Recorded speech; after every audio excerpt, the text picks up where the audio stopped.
tindak lanjut dari pertemuan tanggal 27 Agustus 2020 yang lalu. Sebenarnya itu sudah langkah besar sebenarnya yang kita lakukan, tetapi karena dalam perjalanannya kita dalam diskusi banyak mendapat informasi yang mungkin tidak lengkap bagi semua, maka kita melakukan sosialisasi kembali untuk setiap provinsi. Karena Provinsi Sulawesi Selatan adalah provinsi pertama yang kemarin dijumpain, maka kami akan menyampaikannya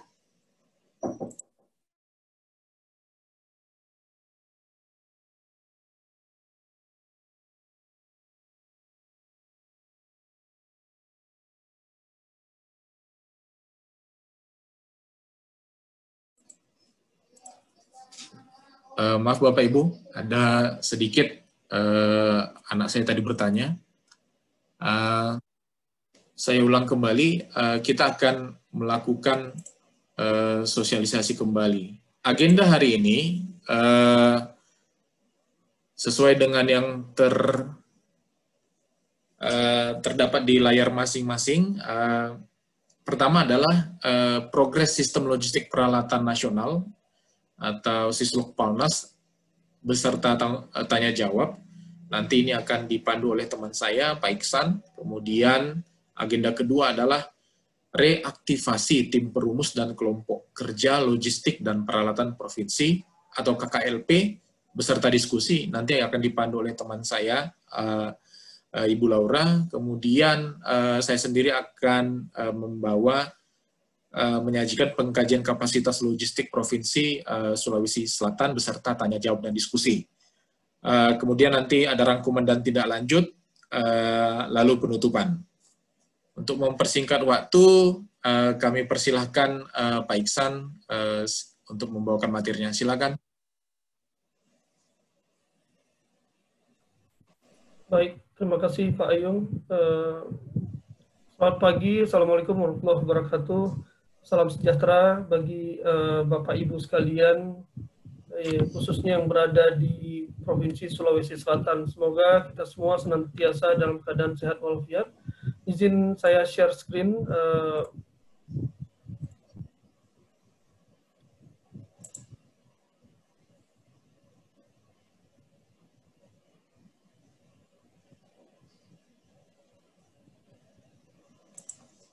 Mudah-mudahan udah kelihatan, Ayung.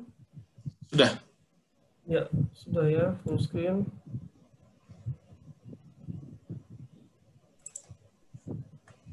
Oke. Ya, terima kasih atas waktunya. Seperti tadi saya Iksan dari bersama Pak Sipayung tentunya yang sangat aktif selama ini melakukan koordinasi dengan rekan-rekan sekalian yang ada di sana, Bapak Ibu sekalian, juga bersama Ibu Laura di sini.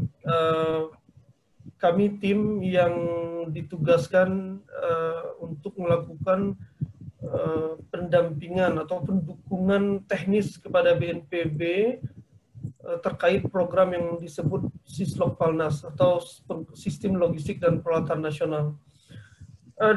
Menindaklanjuti pertemuan kita tanggal 27 September, kami melakukan evaluasi internal bahwa ternyata ketika program ini kita coba sampaikan kepada stakeholder di regional Sulawesi secara luas, banyak sekali yang belum pernah terpapar sama sekali. Hingga akhirnya datang beberapa rekomendasi, salah satunya mungkin dilakukan pertemuan per provinsi untuk mensosialisasikan sedikit sebetulnya. Khusus untuk Sulawesi Selatan tentunya akan berbeda, karena kan Sulawesi Selatan sudah beberapa kali sebetulnya stakeholder di sana lakukan sosialisasi ataupun perlibatan di dalam proses dari mulai 2017 yang lalu. Sementara untuk provinsi lainnya mungkin bisa lebih awal inisiasinya itu bisa tahapan yang disampaikan itu bisa lebih mendasar. Ya, langsung saja Nah, ini kita sudah sama-sama tahu program ini adalah program prioritas pemerintah yang tertuang di dalam RPJMN yang lalu 2015-2019 dan RPJMN yang saat ini, dikarenakan adanya moratorium yang menghambat proses pembangunan fasilitas gudang regional sehingga tidak dapat diselesaikan di dalam siklus RPJMN yang lama. San, sorry Ya? potong. Bu Ira udah masuk, San. Oh ya.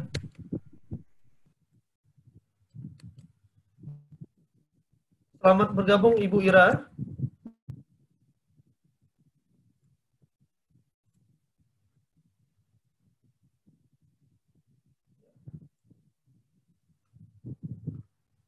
Oke, ya.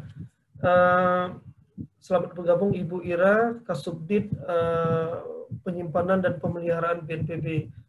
Izin Bu Ira, update sedikit saja. Diskusi hari ini adalah diskusi lanjutan skala kecil lah, diskusi dengan beberapa stakeholder untuk lebih menjelaskan kembali sebetulnya dari pertemuan kemarin itu timbul banyak pertanyaan, ini program apa dan lain sebagainya, sehingga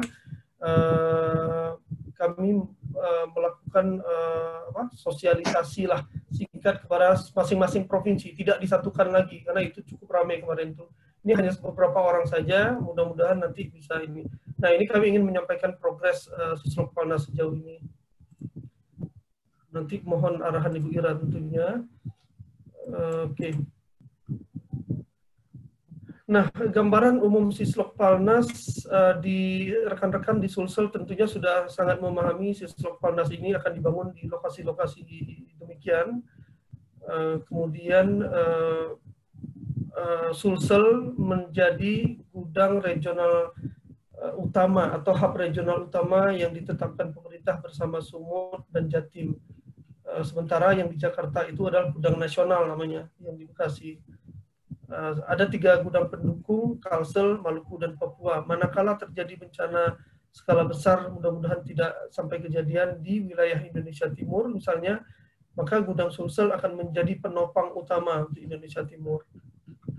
Nah, programnya sendiri terdiri dari 5 komponen, perencanaan strategis logistik, pembangunan fasilitas, pengembangan sistem dan proses, pengembangan kapasitas, dan operasional bersama.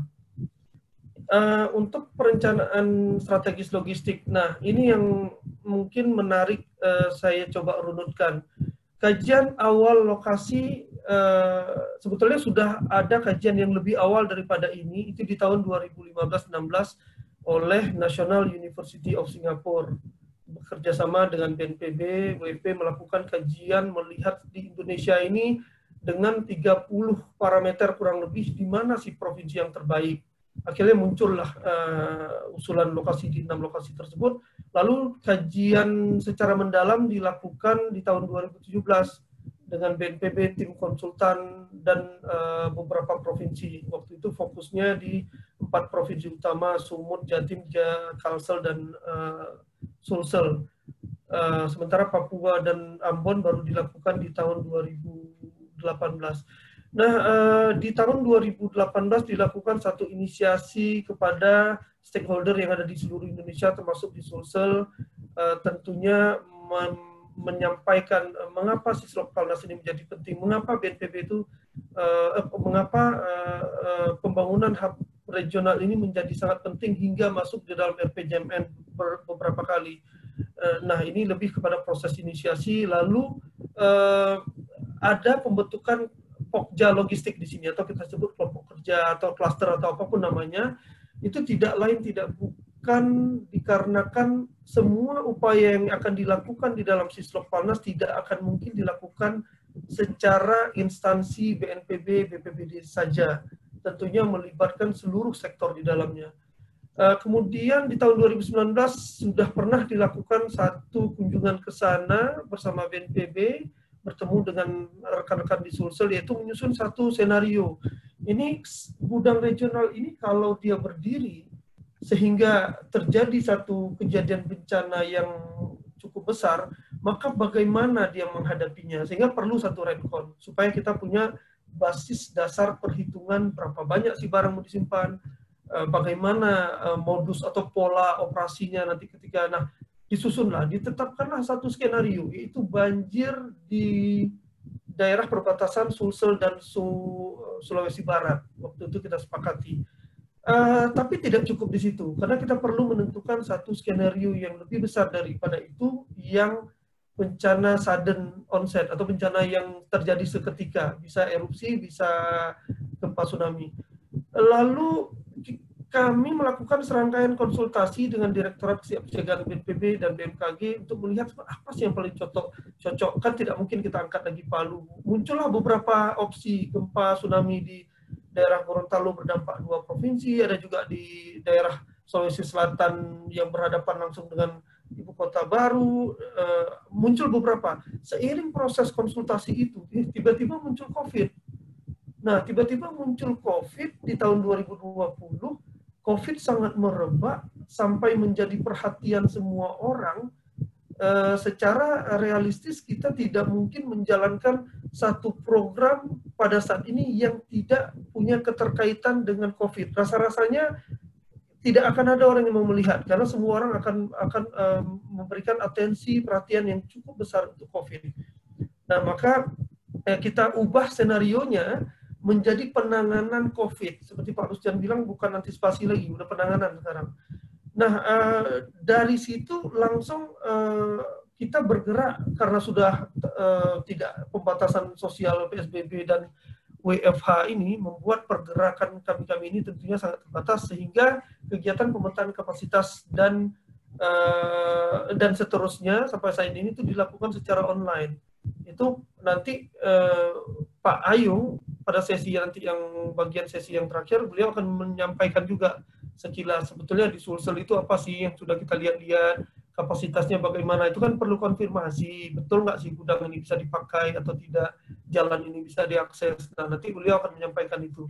Dan itu secara online. Nah, ketika proses online kita sama-sama tahu lah, data yang kita peroleh juga belum tentu akurasinya bisa dipertanggungjawabkan, sehingga membutuhkan masukan dari stakeholder yang ada di sana.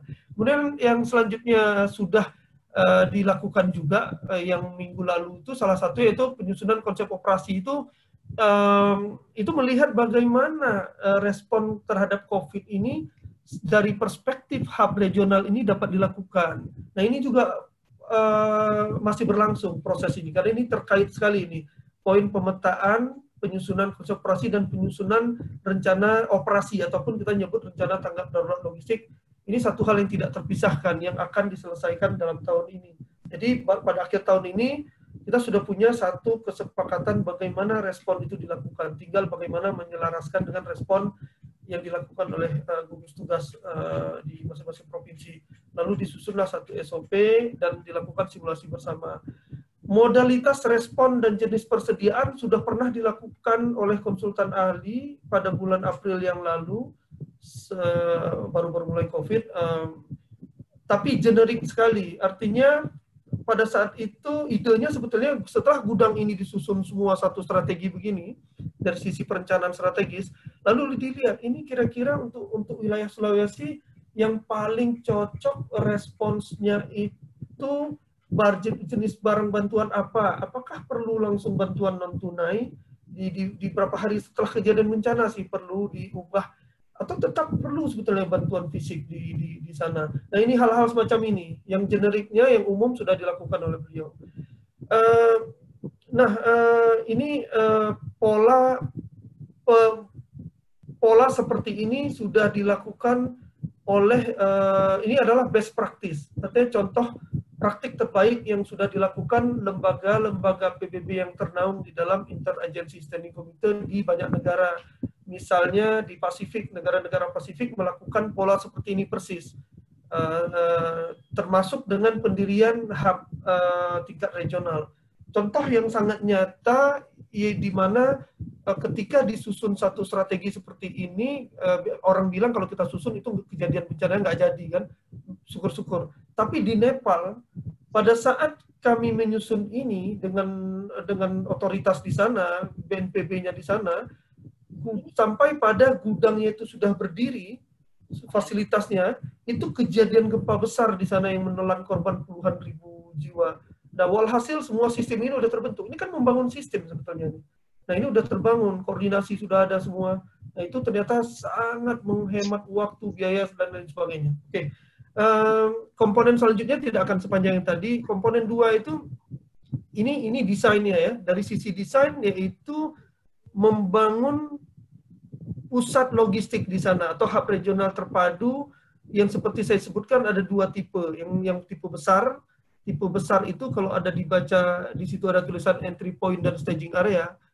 Yang membedakannya, ketika bencana skala besar, ini bahkan aksesibilitas, konektivitas dari bandara ke gudang tersebut sangat mudah dilakukan, sangat terkoneksi. Memang idealnya sebenarnya dalam parameter bandara, tapi kan tidak serta-merta itu dengan mudah dilakukan.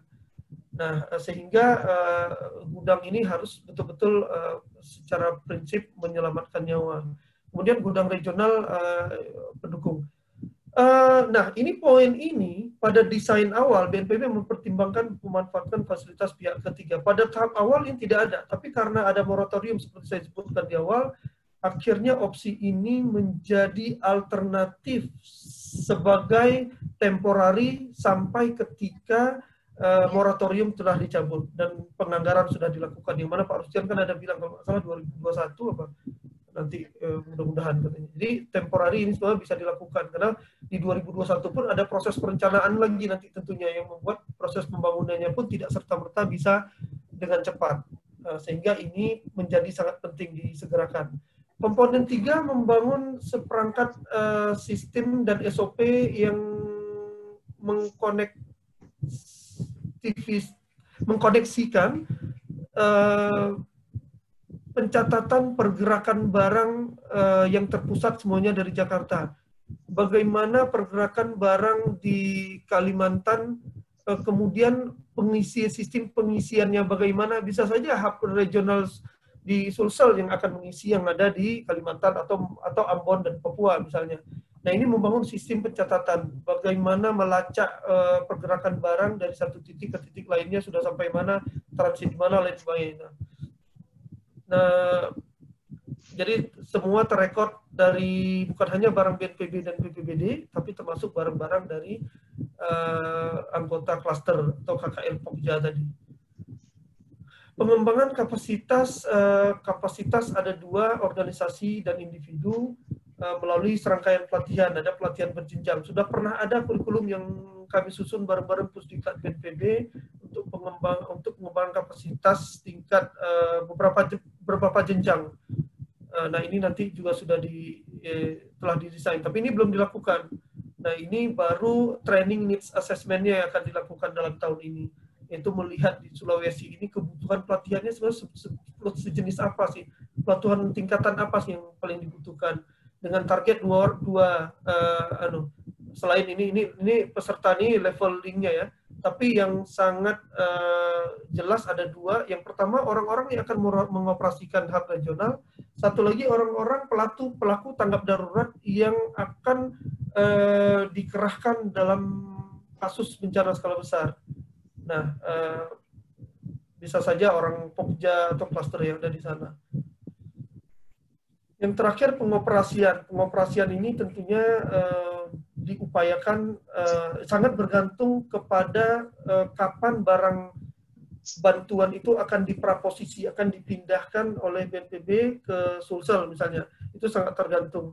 Ketika barang itu sudah dipindahkan, sudah bisa dilakukan satu pengoperasian bersama.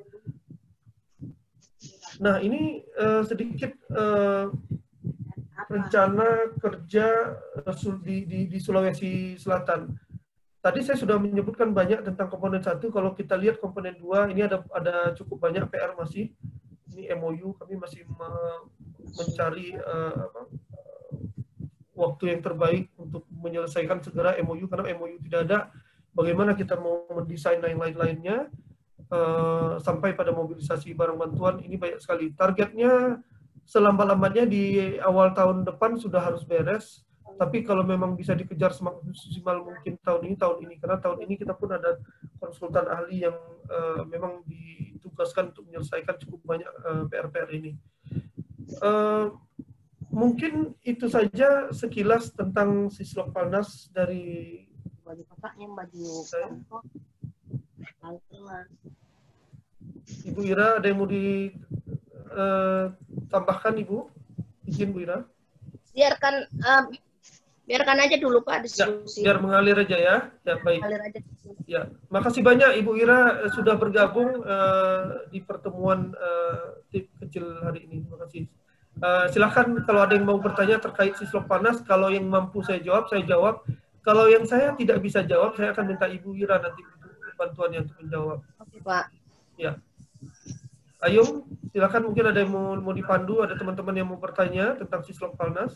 Ya, Teman-teman Sulawesi Selatan sebenarnya teman-teman rekan-rekan yang sangat sering dipaparkan atau diikut sertakan di berbagai pertemuan dari 2017 yang lalu. Saya tidak terlalu yakin di sini akan sangat banyak pertanyaan. Tapi kalau ada silakan. Baik, terima kasih Iksan untuk penjelasannya. Selamat datang Ibu Ira. Kita tadi sudah mendengarkan paparan dari Iksan. Mungkin ada Bapak Ibu yang ingin bertanya atau ingin menyampaikan sesuatu terkait dengan penyampaian yang tadi dilakukan oleh Pak Iksan. Kami persilahkan, mungkin bisa dari Pak Yodi dulu mungkin, sambil menunggu kalau ada yang bertanya. Soalnya dari tadi belum ada saya lihat yang raise hand.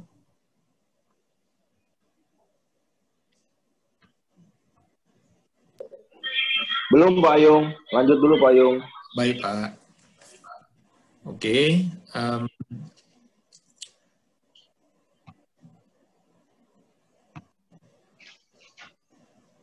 Pak Hanafi mungkin?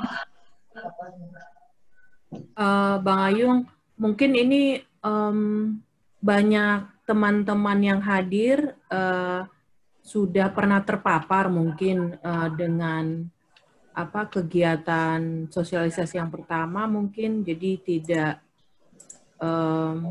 jadi sudah katam lah dengan istilah-istilah yang kita bicarakan ya, dan juga rencana pemodelan di Sulawesi. Baik. Tapi tentunya pasti ada yang baru, dan juga karena terakhir itu kita melakukan kegiatan di tingkat regional Sulawesi, masih ada pertanyaan-pertanyaan terkait proses pengkajian. Sehingga, ya. Baik, ya. Silakan kalau ada yang mau nanya. Ya, mungkin saya akan share lagi untuk agendanya. Jadi nanti ini agenda besaran saja Bapak Ibu. Nanti akan ada penjelasan kembali atau penyegaran kembali di topik kedua nanti reaktivasi tim kelompok kerja, dan nanti di bagian ketiga saya akan menyampaikan pengkajian kapasitas logistik provinsi yang sudah saya lakukan, dan nanti kita juga bisa berdiskusi setelah itu. Mungkin terkait dengan kemajuan sistem logistik peralatan nasional yang tadi disampaikan oleh Iksan, jika ada Bapak Ibu yang ingin menyampaikan pertanyaan atau masukan, kami persilakan.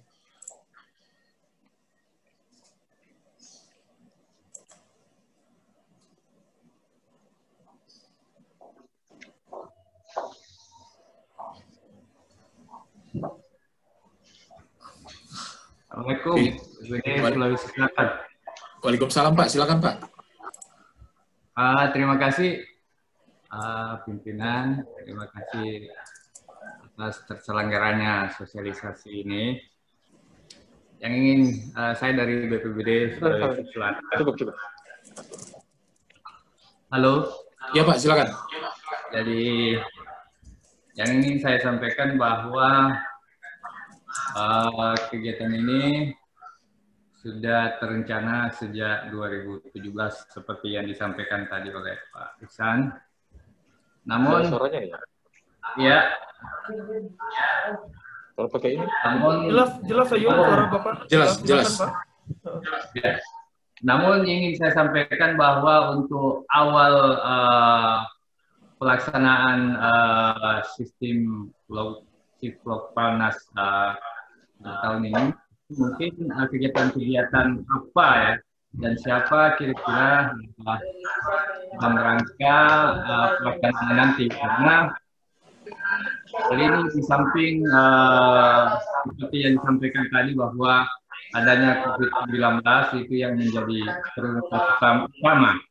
Sementara di Sulawesi Selatan juga terjadi banjir di pinggir bandang di utara. Mungkin ada beberapa yang ingin saya informasikan, yang ingin saya menerima informasi mengenai strategi pelaksanaan lokal. Ya, baik Pak,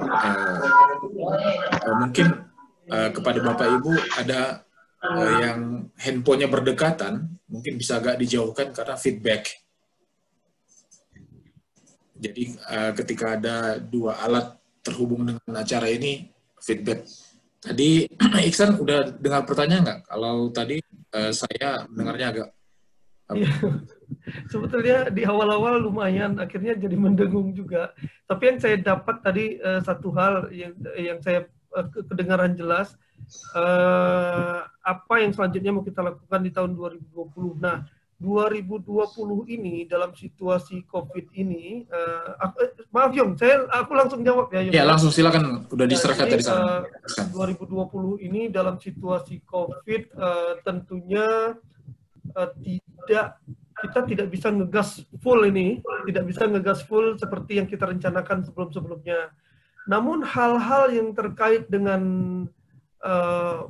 hal-hal yang tidak terkait langsung dengan pemindahan barang bantuan, atau saya sebut saja komponen 2, yaitu pengembangan fasilitas, itu sangat mungkin dilakukan. Pengembangan kapasitas masih mungkin dilakukan, tapi ketika termasuk di dalamnya misalnya memindahkan barang dari pusat ke sana, itu tentunya banyak sekali pertimbangan pelibatan orang, kontak fisik, dan lain sebagainya. Banyak sekali protokol-protokol yang sebetulnya dari sisi keamanan mungkin lebih bisa ditunda, artinya pemindahan barang tersebut. Tapi dari sisi target yang paling penting tahun ini, itu pertama sekali MOU, Pak. Ini kami sedang membereskan dengan Bu Ira dan timnya PMI pusat, draft MOU. Tidak semudah yang kami bayangkan juga, karena terlalu banyak. Kita terus terang ini membahas satu bagaimana MOU untuk gudang regional, bukan masalah sewa gudang ini. Tidak sesederhana kita bikin satu draft kontrak, nyimpan barang, selesai, enggak. Ini MOU nyimpan barang 1 juta umat nanti di situ. Nah, makanya jadi kompleks. Poin-poinnya jadi banyak sekali. Kemudian kita harus memikirkan di tahun ini, menyelesaikan yang tadi Pak Ayung sebutkan, satu rencana strategis untuk penanganan COVID secara terpadu di regional Sulawesi. Nah, itu dari sisi perencanaan strategis logistik, itu output besarnya, termasuk di dalamnya ada SOP dan sebagainya.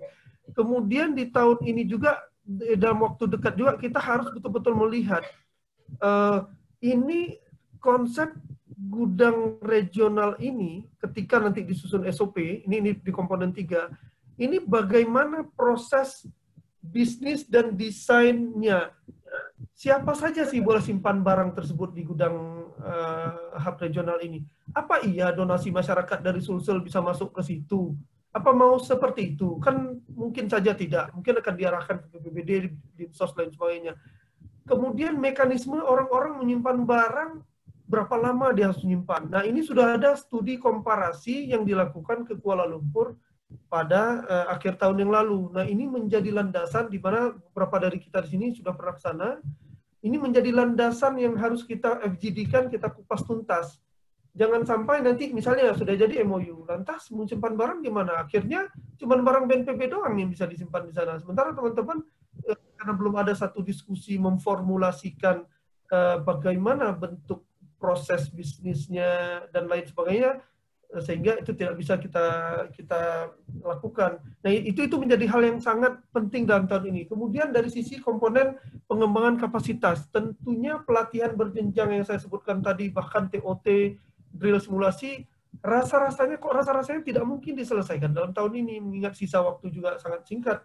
Tapi training needs assessment atau analisa kebutuhan akan pelatihan di regional Sulawesi, berhubung Pak Ayung sudah membangun jejaring ini sampai ke Gorontalo, Sulawesi Utara, itu bisa dilakukan. Kita bisa bikin satu kuesioner melihat sebenarnya pelatihan jenis apa sih bagi Bapak Ibu sekalian memerlukan. Baru nanti kita lihat penjenjangannya. Oh, dia jatuh ke kategori dasar lain sebagainya. Nah, itu bisa dilakukan. Nah, jadi Pak, itu tadi 4 poin kalau saya coba runutkan. Yang pertama, saya angkat poin 2, komponen 2 dulu, yaitu MOU harus segera selesai. Di dalamnya termasuk kemudian komponen 3, proses bisnisnya. Bagaimana ini gudang ini, pemanfaatannya bagaimana, siapa saja bisa menyimpan. Yang ketiga, perencanaan strategis logistik yang Pak Ayung sedang lakukan, yaitu rencana operasi COVID. Nah, ini PR besarnya ada nanti. PR besarnya bagaimana menyelaraskan dengan Renops-nya gugus tugas tingkat provinsi. Kan tidak mungkin kita punya satu rencana tapi tidak di-buy-in atau diselaraskan dengan responnya pemerintah. Yang terakhir komponen 4 itu pelatihan, identifikasi kebutuhan akan pelatihan. Baru sesinya tahun depan. Dari sisi saya mungkin seperti itu Pak, kalau saya coba merangkum prioritas tahun ini Pak. Mungkin mudah-mudahan menjawab ya Pak ya. Siap. Terima kasih infonya Pak Ihsan. Ya, kalau saya lihat memang saya kira SDM yang sangat perlu Pak, karena itu nanti akan menjalankan dengan kerjasama setiap stakeholder termasuk PMI dan dunia usaha semuanya saya kira. Terima kasih infonya Pak Ihsan. Assalamualaikum warahmatullahi wabarakatuh. Ya, salam. Satu hal lagi Pak, maaf yang lupa, yang menjadi sangat prioritas juga, kita harus membangun satu Pokja ini tentunya. Nanti di sesi Bu Laura akan menyampaikan. Sudah pernah disusun loh Pokja ini. Sudah sejauh mana? Nah, ini juga penting. Kalau kita hanya diikat dari WA Group, tidak akan efektif juga ketika respon itu harus kita lakukan berbasis hanya sebatas kita sama-sama ada di WA Group yang sama. Tapi alangkah baiknya kalau kita juga bisa diikat melalui satu payung kan, entah itu SK Gubernur dan sebagainya. Kita bisa belajar dari beberapa provinsi yang sudah sukses melakukan ini, seperti Yogyakarta, Kalimantan Selatan. Ya, itu saja. Ya. Ayung, lanjut. Baik. Tadi sudah kita dengarkan dari Pak Ihsan begitu jelas tentang komponen 2 yang MOU yang harus segera selesai, kemudian komponen 3 yang sebenarnya akan sedang kita kerjakan sebenarnya bersama-sama. Saya nanti akan fokus untuk itu tentang proses bisnisnya, bagaimana pembangunan apa dan hal-hal lain yang perlu kita bicarakan. Kemudian dalam konteks ini kita bicara juga tentang rencana operasi COVID, Renops yang harus diselaraskan, Renops milik pemerintah dan juga dengan instansi terkait. Kemudian tadi sudah disampaikan bahwa pelatihan tentang penguatan sumber daya manusia ada pada komponen 4. Kita akan melangkah ke situ pelan-pelan, Pak. Pelan-pelan dalam arti strateginya memang karena baru Provinsi Sulawesi Selatan yang baru terpapar sangat luas, sementara provinsi lain belum. Kita menyelaraskan antar kita dulu, Pak, karena kita bicara tentang satu Sulawesi. Kira-kira begitu, semoga ini bisa membantu penjelasan dari Ihsan tadi. Baik, selamat datang Bapak Ibu, kami ucapkan yang baru bergabung, terima kasih, kami senang sekali Bapak Ibu bisa bergabung di pertemuan ini, karena ini hal yang penting menyangkut strategi logistik untuk hub regional Sulawesi. Tadi kita sudah selesai pertanyaan yang pertama, apakah ada lagi Bapak Ibu yang ingin bertanya untuk materi yang pertama tentang kemajuan progres sistem logistik peralatan nasional dan Sislokpalnas? Boleh nanya Mas Ayung? Silakan Bu Rahma. Ya, saya mau nanya tadi kebetulan Mas Ihsan menyebut tentang klaster. Kalau di nasional itu ada klaster logistik, itu apakah di strategi logistik itu di wilayah juga akan dibentuk klaster? Kemudian koordinator klasternya siapa itu untuk memudahkan supaya pertemuannya tidak hanya di WA, tetapi klaster logistik di Sulawesi ini bisa mengundang secara khusus pertemuan untuk sosialisasi tadi strategi logistik ini. di regionalnya sendiri oleh orang-orang di klaster itu. Baik Bu, pertanyaan menarik dan ini memang yang menjadi pertanyaan besar bagi semua. Mungkin Pak Iksan bisa memberikan jawaban? Ya, ya Bu Ama, betul sekali di pusat itu klaster logistik sudah terbentuk, sudah ada draft, bukan draft lagi, sudah ada SK tim pendukung, malahan sudah berjalan cukup baik. Di provinsi sendiri prioritas BNPB untuk klaster logistik pada saat ini hanya untuk daerah-daerah yang memiliki, yang akan didirikan hub regional. Pada tahap awal prioritasnya seperti itu. Walaupun sudah ada klaster logistik yang sudah duluan terbentuk. Misalnya DIY itu sudah ada, sudah ditandatangan oleh Sultan misalnya, itu dari tahun 2016 yang lalu. Sumbar itu sebenarnya sudah proses penandatanganan pada saat itu, tapi sempat tertunda karena ada yang meninggal kabitnya. Selanjutnya di daerah-daerah lain berjalan sangat baik. Di Kalimantan Selatan bulan lalu kami bertemu, mereka sudah memfinalisasi draftnya dan sekarang sudah sedang ditinjau oleh Biro Hukum. Nah, ini banyak daerah yang sedang dikejar. Sulawesi Selatan, Jawa Timur, Sumatera Utara tahun depan, Ambon dan Papua juga tahun depan. Baru selanjutnya dilakukan satu persatu lah. Targetnya tidak banyak-banyak, yang saya pahami itu 1 tahun 2 provinsi saja, cuman secara realistis lah. Ya karena di Sulawesi kan ada hubs, jadi kan penting ya untuk ada klaster di tingkat provinsi. Jadi antara pusat dengan provinsi nyambung. Kalau ada keputusan-keputusan dana strategis, karena dana siap pakainya kan ada di BNPB, jadi itu bisa nyambung itu antara klaster logistik hub dengan klaster logistik nasional. Iya betul. Ya, usul aja itu nanti diingatkan supaya di provinsi segera dibentuk misalnya klaster logistik, dan itu nanti disondingkan ke nasional supaya kalau ada kebijakan nasional terutama pada saat pandemi ini, akses terhadap kebutuhan PPE ya atau APD dan sebagainya, itu hub-hub itu tidak ada yang kosong. Jadi itu untuk menjamin ketersediaan barang, karena kita belum tahu akan sampai kapan ini berakhirnya pandemi. Iya, betul. Ya, baik, Ibu Ama, makasih banyak, poinnya bagus sekali. Pak Iksan bisa menambahkan sedikit? Iya, Ibu Ira, silakan Bu. Terkait pertanyaan dari Ibu Rahmat tadi, jadi kita memang berharap bahwa di setiap provinsi itu kita akan membangun klaster logistik. Dengan harapan bahwa dengan terbentuknya klaster logistik ini, itu bisa mengkoordinir pentahelix di saat terjadi bencana. Itu. Sebentar Pak, soalnya lagi di mobil nih. Jadi bertahap kita memprioritaskan untuk daerah-daerah yang kita rintis untuk hub dulu. Kemudian target akhirnya itu baik bukan hanya di provinsi, tetapi semua kabupaten.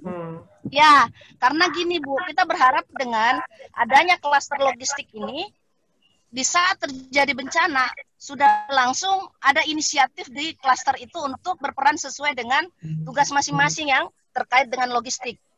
Bagus sekali itu Bu kalau bisa terjadi, karena persoalan utama di tanggap darurat kan adalah logistik ya. Betul. Bagus kalau itu ada, saya dukung penuh. Ya Bu, makanya kan tahap awal kita yang hub dulu ini, setelah itu baru kita semuanya. Target akhirnya adalah semua. Iya, dan itu nyambung dengan pusat supaya tidak kehilangan jejak, karena kadang-kadang dana DSP itu kan masuknya di pusat atau bantuan internasional di pusat. Yang sering antara pusat dengan provinsi dengan kabupaten kota itu mekanismenya tidak atau belum ada secara tertulis tapi tidak jalan misalnya. Ini nanti kalau SOP-nya itu sudah dibuat, kemudian disosialisasikan, itu ketika ada bencana itu bisa otomatis, tidak nunggu-nunggu, kemudian juga tidak bingung tiba-tiba kejatuhan barang banyak sekali misalnya ya. Itu Iya, bisa ini. Bagus Bu inisiatifnya, Bu Ira. iya, iya Bu. Jadi kan baru sebatas inisiatif. Jadi kita kan berharap bahwa dengan klaster logistik ini idealnya tidak perlu lagi, karena koordinasi yang tidak terlalu bagus gitu ya. Apalagi menggalang potensi pentahelix ini yang belum terlalu maksimal. Sehingga kita berharap bahwa bukan hanya dari unsur pemerintah, tetapi yang kita ini kan adalah bagaimana dunia usaha dan yang lain-lain terlibat dan berpartisipasi pada saat terjadi bencana. Jadi logistik ini yang sangat vital, tetapi mode koordinasinya, bagaimana SOP-nya, bagaimana peran-peran masing-masing, ini yang harus lebih didetilkan Bu, seperti yang Ibu sampaikan tadi. Iya, itu nanti moga-moga sambil berproses itu kita bisa bentuk, jadi biar bisa otomatis jalan itu dan tidak menemui kesulitan. Ya. Baik. Terima kasih Ibu Rahmawati untuk pertanyaannya. Terima kasih Ibu Nadira atas penjelasannya. Saya hanya menambahkan sedikit, memang proses ini sebenarnya secara tidak langsung membentuk klaster provinsi, walaupun belum ada secara legal ya, tetapi secara kemauan inisiatif bersama kita sedang lakukan, dan itu sebabnya kenapa ada di langkah pertama dengan menjadikan WA Pentahelix se-Sulawesi. Nanti kita akan bentuk juga seperti yang kita miliki saat ini bersama Sulawesi Selatan, yaitu Pekerja Logistik Provinsi atau KKLP. Kurang lebih itu tambahan. Baik, kalau nanti masih ada pertanyaan mungkin bisa kita sambung. Kita akan masuk ke sesi 2. Bisa sedikit Pak? Oh ya, silakan Pak Ahyan. Ya. Yang terakhir Pak ya, silakan Pak. Saya hanya nyambung tadi dengan tentang klaster Pak. Jadi kalau sebelumnya di antara Kementerian Sosial, kemudian BNPB dan beberapa instansi lainnya kan sebenarnya sudah pernah ditetapkan tentang klaster penanggulangan bencana. Di Perka 173 BNPB kan ada kemarin Pak yang tentang klaster. Tetapi itu hanya berlaku Perka BNPB 1 tahun 2014 Pak. Tapi itu dinyatakan hanya berlaku 5 tahun. Tapi sampai saat ini itu masih sering dipakai untuk pembagian klaster. Nah, ke depan itu untuk Undang-Undang 24 2007 itu rencananya kan akan direvisi Pak. Kemungkinan besar itu nanti juga akan diatur tentang klaster penanggulangan bencana, termasuk siapa yang bertanggung jawab dan siapa yang menjadi koordinator untuk penyelenggaraan logistik ini Pak. Mungkin itu saja saran saya Pak. Mungkin ada baiknya kita menunggu hasil revisi dari UU Undang-Undang 24 tahun 2007 itu Pak. Terima kasih. Baik, terima kasih Pak Ahyan.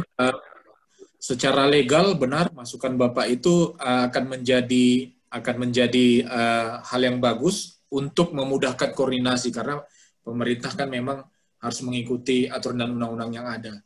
Tetapi mungkin yang bisa kami sampaikan adalah secara paralel kita bisa melakukan koordinasi, karena koordinasi kan bisa dikatakan karena ada kemauan, artinya tidak memerlukan sesuatu yang rigid atau kaku. Tapi memang benar kita harus merujuk selalu ke undang-undang, dalam hal ini BNPB sebagai penerima mandat dalam penanggulangan bencana, supaya kita tujuan yang mau dicapai menjadi komunitas yang tangguh. Mungkin itu Pak yang bisa saya sampaikan. Ibu Ira, mungkin ada yang mau dipertegas lagi Bu soal ini? Pertanyaan Pak Ahyan tadi tentang undang-undang, tentang koordinasi, koordinator. Silakan Bu. Ya, betul Pak. Jadi memang kita sedang merevisi sekarang Undang-Undang Nomor 24 tahun 2007. Sambil kita menunggu seperti yang disampaikan tadi, termasuk dengan klaster logistik. Ini kan juga sudah habis ininya Pak. Perlu dibuatkan lagi satu payung hukum yang sementara ini kita sedang garap di Biro Hukum. Jadi kita semua menunggu dulu Pak ini.